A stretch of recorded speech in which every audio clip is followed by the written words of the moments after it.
Now that your husband is gone, pack your bags and leave forever, my daughter-in-law said at dinner. My son didn't argue. He didn't soften her words. He simply smirked, as if everything she said was already agreed upon between them. I put my fork down, my hand steady even though my heart wasn't, and without saying a single word, I stood and walked away. I'm glad to have you here. Stay with me until the end, and let me know which city you're watching from.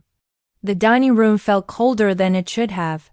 The light above us hummed faintly, flickering against the walls that once held laughter and warm Sunday dinners. My husband's chair still sat at the head of the table, cushion slightly indented from the last night he used it. His presence lingered everywhere, yet the silence he left behind had become a place for others to reshape the home we built. I climbed the stairs slowly that night, passing framed photos we collected through decades, vacations, anniversaries, quiet mornings captured in a single smile. They felt like artifacts now, proof of a life I still belonged to, even if the people downstairs wanted to erase it. In the bedroom, the air held his scent. The flannel shirt on the closet door brushed against my fingers when I walked by. I packed only a small suitcase. Not because I couldn't take more, but because I refused to let their cruelty dictate my movements. A few sweaters, a pair of jeans, my warm socks. I left the dresses he loved most where they were. Those belonged to a different moment, a different version of my life. When I came downstairs, neither of them spoke. My daughter-in-law watched me with a look of satisfaction she didn't bother to hide. My son avoided my eyes entirely. The quiet between us felt louder than any shouting match could have been.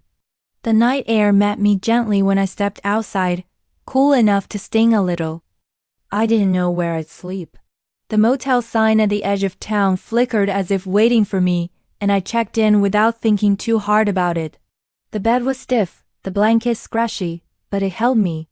For the first time that night, I allowed myself to breathe. By morning, I drove aimlessly not toward home, but toward places that had anchored me long before my son grew up and drifted into someone else's influence.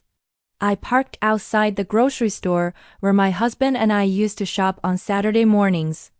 I didn't go inside. I just watched life happen, cars pulling in and out, families moving together, people walking by with morning coffee. The ordinary rhythm steadied me.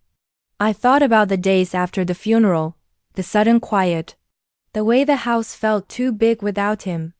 My son had visited, but briefly and always with her shadowing every